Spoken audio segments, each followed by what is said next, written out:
There is a great deal of talk today about the original intent of the writers of the Constitution. Now, no matter where one stands on that issue, it is important to realize that the writers of the Constitution did not foresee or plan to create the political system that we have today. That is, a democratic republic based upon two national and permanent political parties. Indeed, democracy and political parties were dirty words to them. Nor did the writers anticipate the economic system we have today or our social values. In many, if not most ways, the world they lived in was very different from the one we live in. They realized that their world was likely to change. That's one of the reasons they put into the Constitution the amendment process, which in turn is one of the major reasons this document has survived as our frame of government for so long, and despite all the changes in all aspects of American life.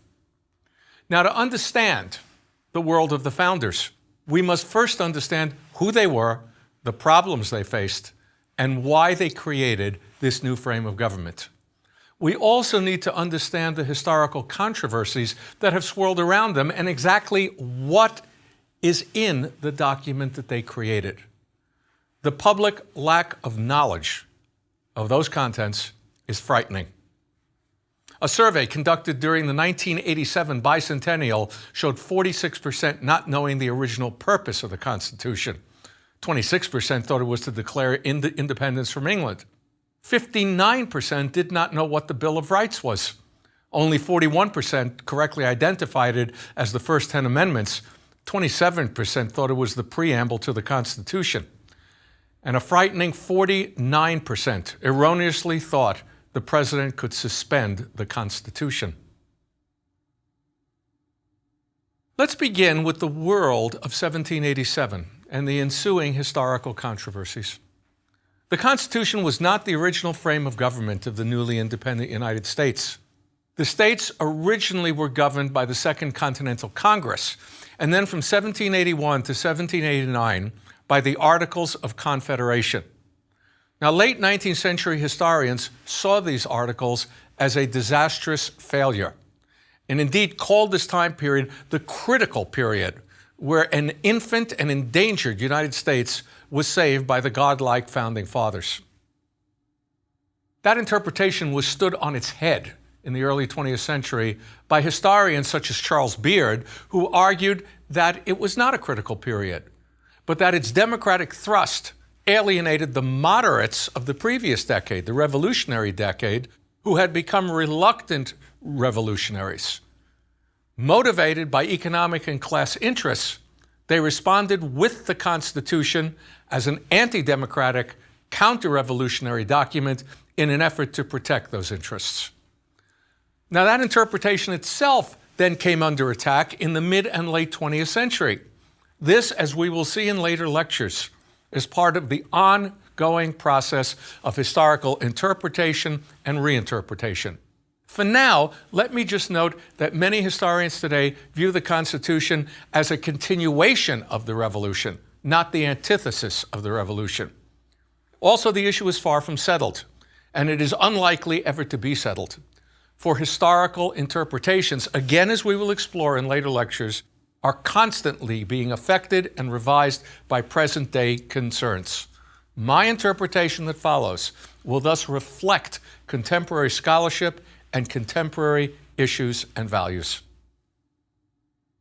Now, the process of creating governments began in the 1770s as the colonial assemblies transformed themselves into state legislatures and governments.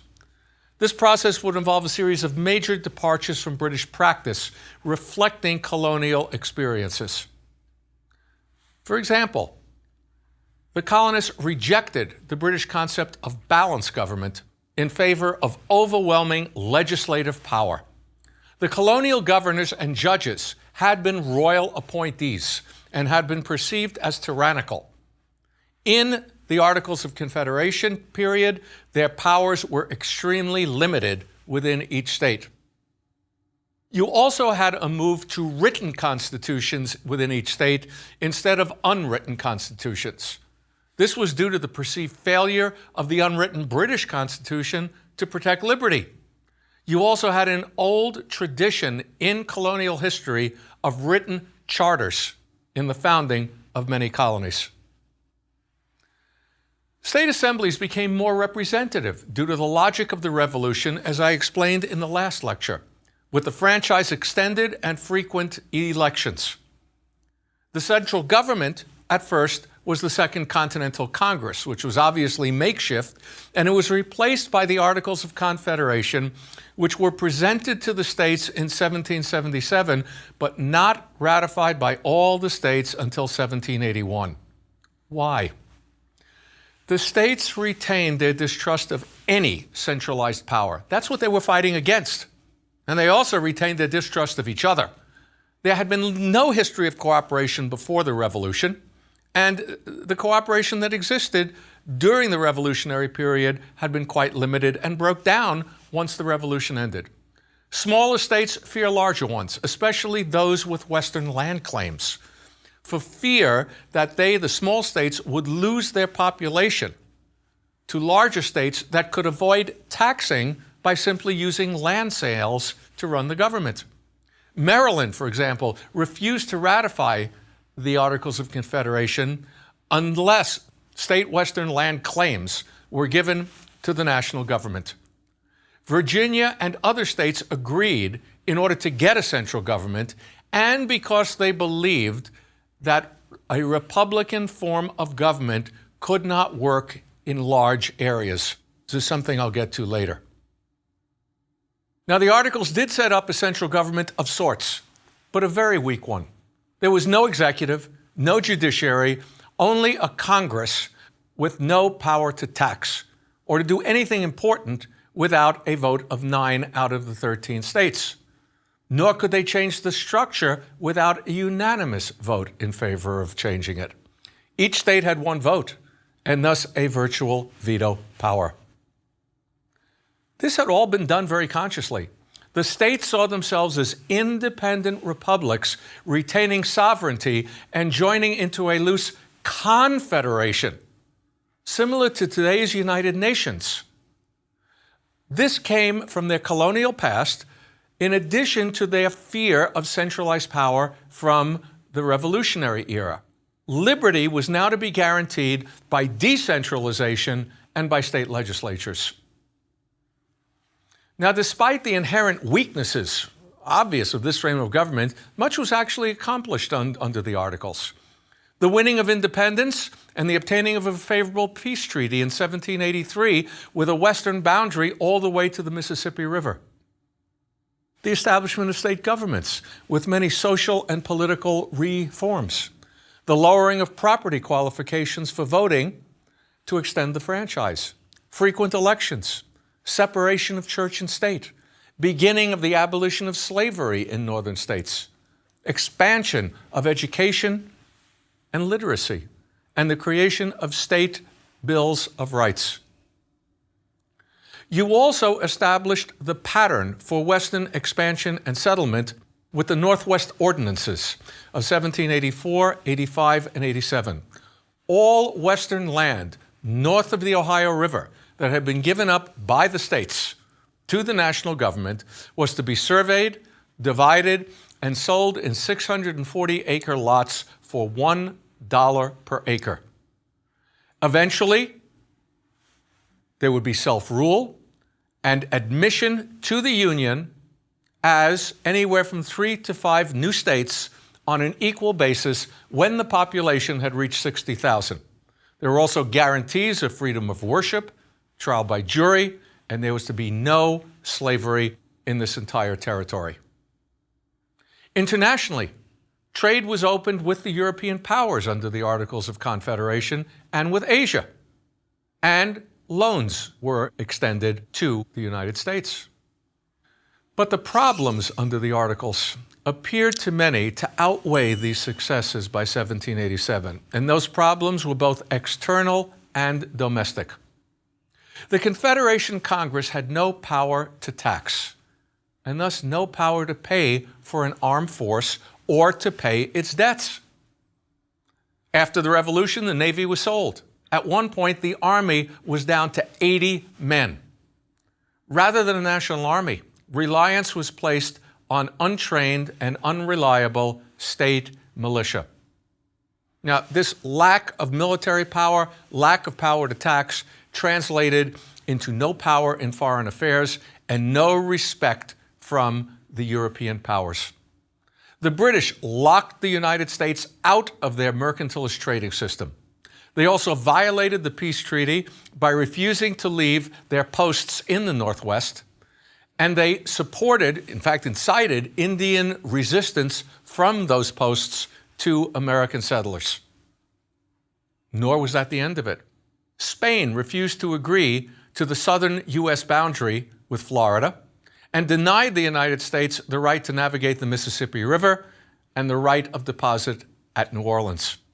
It also incited secessionist movements in the Southwest. Internally, there is a post-war economic depression blamed on the Articles. People in each state demand relief.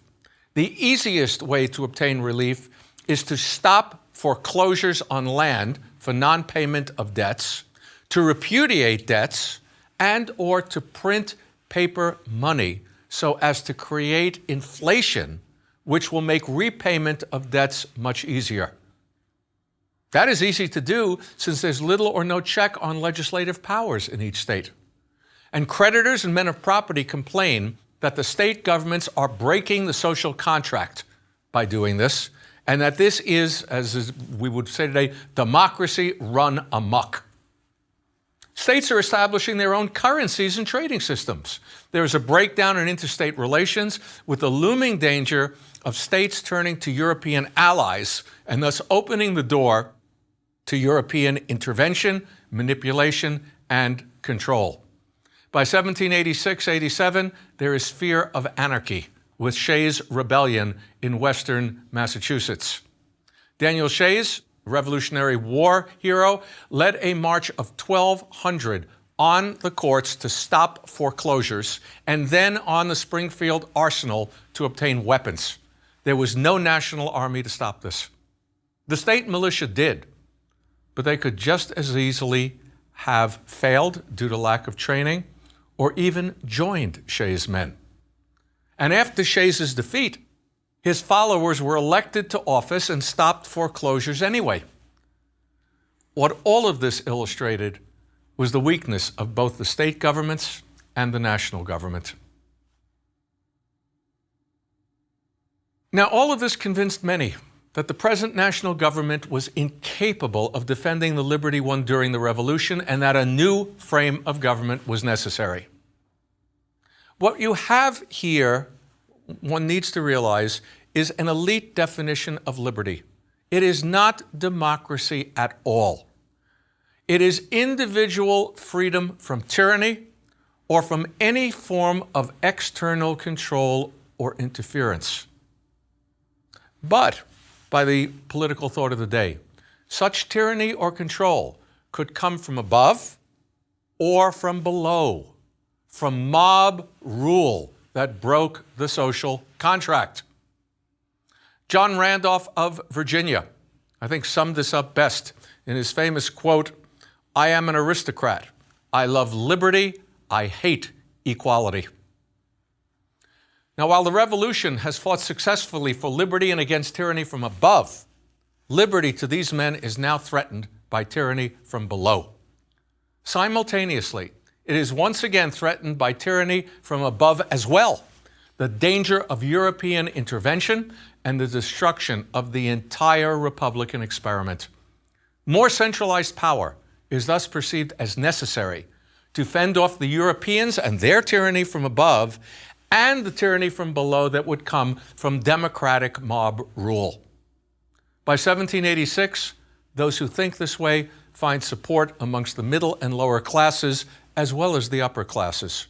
Creditors, of course, merchants and shippers who want a national commercial policy and power to break into the European mercantilist trading systems. Artisans who want a high national tariff. Westerners who want defense against the Indians, the British, and the Spanish. Land speculators wanting the same, as well as protection from squatters. In 1786, representatives from 5 states met in Annapolis and asked Congress to call a special convention to revise and strengthen the Articles of Confederation. That would lead to the Constitutional Convention. 55 men from 12 states gathered in Philadelphia from May to September 1787. Well, who are they? It's interesting to note who is not in Philadelphia. Such revolutionary radicals as Patrick Henry, Sam Adams, Thomas Jefferson, they are not there. The revolutionary leaders Franklin and Washington are present. But aside from these 2 venerable figures, most of the delegates are quite young. James Madison and Gouverneur Morris are only 35. Rufus King and Alexander Hamilton are only 32. Charles Pinckney is only 29. Almost all had continental as opposed to state experiences during the Revolutionary War. Many were veterans of Washington's Continental Army or the Continental Congress, and that experience gave them a national as opposed to a state outlook. At least one historian has labeled them the first true Americans. Now, are they conservative or revolutionary? They are simultaneously both. They are conservative as men of property who fear democracy and mob rule as destructive of liberty. They are elitist Republicans, if you will, rather than democratic Republicans. But simultaneously, they are revolutionary in their desire to create something new, a large republic with centralized power that preserves liberty rather than destroying it. One needs to understand that this contradicts established political thought and experience. That established political thought and experience held that republics only worked in small areas and that large, centralized nations were best ruled by absolute monarchs. The founders would turn this on its head.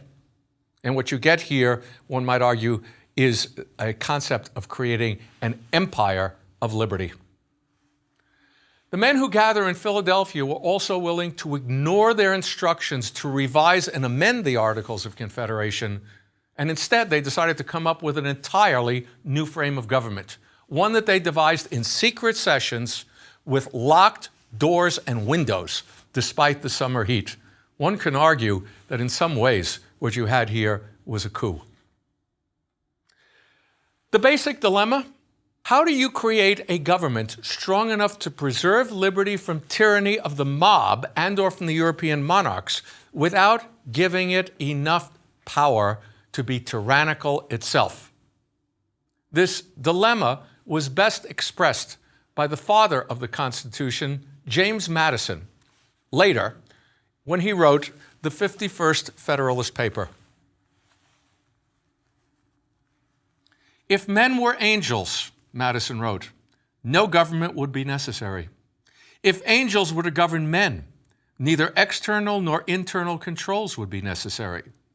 In framing a government which is to be administered by men over men, the great difficulty lies in this: you must first enable the government to control the governed, and in the next place, oblige it to control itself."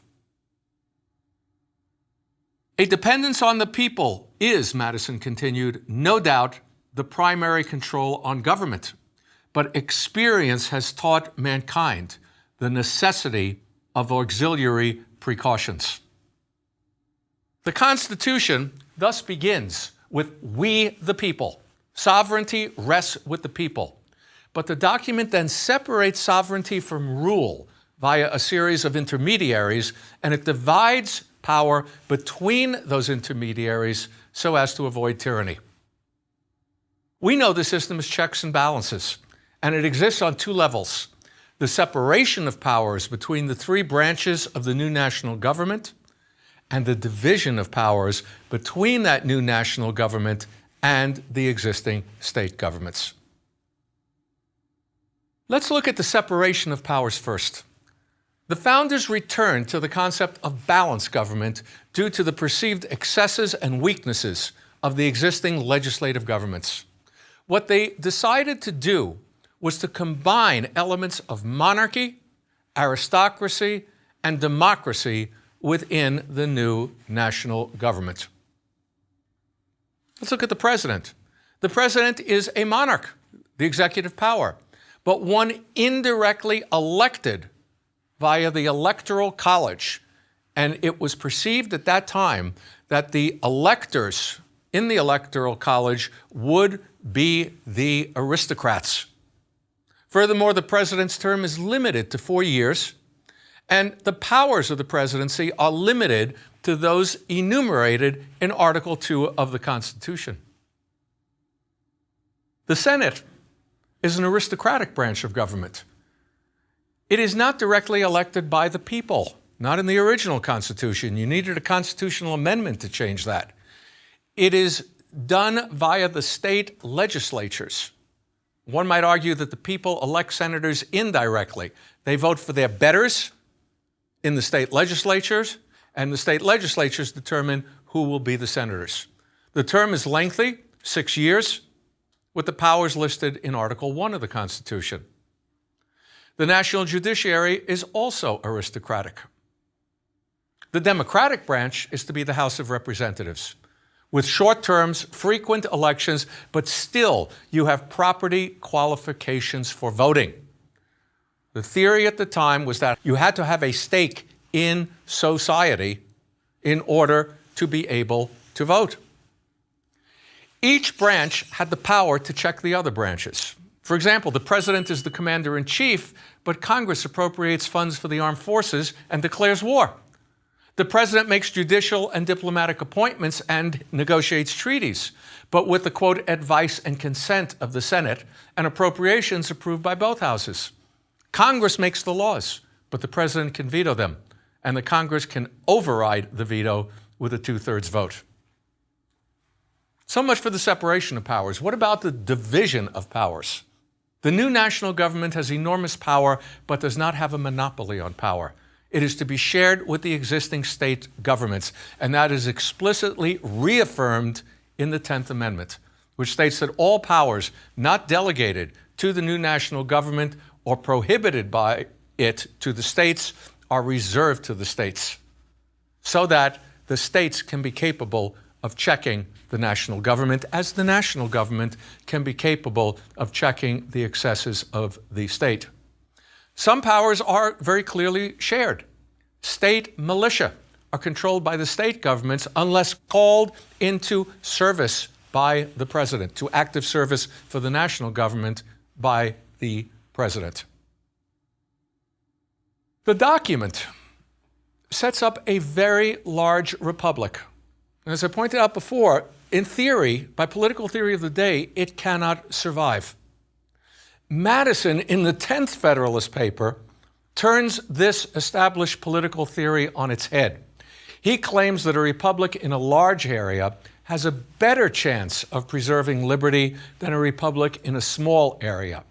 And in the process, he explains the logic behind the entire system. Madison defines factions as the key problem, and factions as a minority or a majority willing to ride roughshod over the rights of others to ensure its own interests. In democracies, a majority faction can easily gain control and destroy liberty. Now, Madison insists that such factions cannot be abolished without abolishing liberty. They are inherent in human nature. The key is to control them, and that is to be done via checks and balances. Madison then argues that a large republic can do this better than small republics because the greater the population and area, the more factions will exist, and thus the less chance of one faction dominating over the others. As Madison noted in this regard, a major difference between a republic and a democracy was the greater number of citizens and the extent of territory that could exist under a Republican government.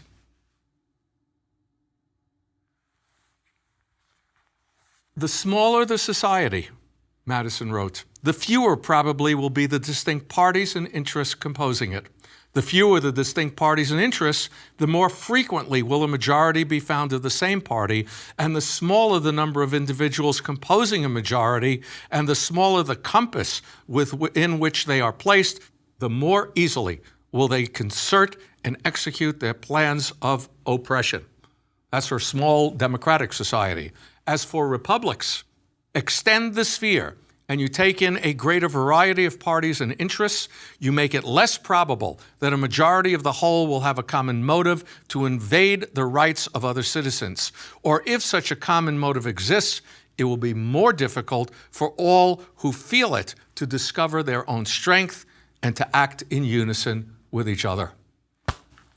Now, despite agreement on such essentials, disagreements among the delegates almost wrecked the convention. Major disputes pit large against small states, northern against southern states. Delegates also split over just how much power to give to the national government at the expense of the states. The large versus small state dispute focuses on representation in Congress. Madison's Virginia plan had called for representation in both houses of Congress to be based on population. Small states like New Jersey refused to agree. The result was the so-called Great Compromise. The House of Representatives would be based on population, but there would be equal representation for all states in the Senate. There is also a split between the commercial and urban North, as opposed to the agrarian and slaveholding South. That split was already apparent, and it led to a series of compromises. There would never be an export tax, because the South produced a cash crop. There would be no ban on the slave trade for 20 years. A 2/3 vote would be needed in the Senate on all treaties, and a slave was to count as 3/5 of a person for purposes of representation and taxation. Now, some delegates feared that despite the checks and balances, this new national government had too much power. Only 39 of the 55 who were in attendance signed the final document. But the majority believed they had come up with something superior and unique, a large, centralized republic capable of acting strongly while preserving liberty. But will their fellow citizens agree? The document called for special state ratifying conventions in each state, with 9 states needed to put the document into effect. Intense opposition emerged in virtually every state, primarily from established groups who control state governments and fear such centralized power. The result would be a major struggle in each state. It was very close, especially in the critical states of Virginia and New York. The Federalist Papers, I quoted, were written not only by Madison, but also by Alexander Hamilton and John Jay in an effort to convince New York voters to accept the Constitution. The pro-Constitution forces won for a host of reasons. They were better organized, they were on the offensive, and they had the advantage of defining themselves as Federalists. Really, they were nationalists. But by taking the title Federalists, what could their opponents call themselves? Anti-Federalists? That was quite a negative connotation. Also, the call for ratification via state conventions, special state conventions, meant that the state legislatures, which had a vested interest in the failure of the new system, would be bypassed. Furthermore, the Federalists agreed to a key anti-Federalist objection, the lack of any specific Bill of Rights. They agreed to create one as their first order of business under the new government. The result would be the first 10 amendments to the Constitution. North Carolina and Rhode Island did not agree until 1790-91, but the rest did agree early enough for the new government to begin functioning in 1789. So what do we have here? The final document in the Federalist Papers show the founders as Hobbesian realists who distrusted human nature and who sought to stop what they considered the excesses of the Revolution.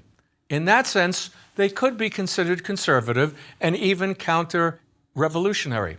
Simultaneously, however, they are still Lockeans and revolutionaries who wish to preserve their Republican experiment against what they consider clear and present dangers.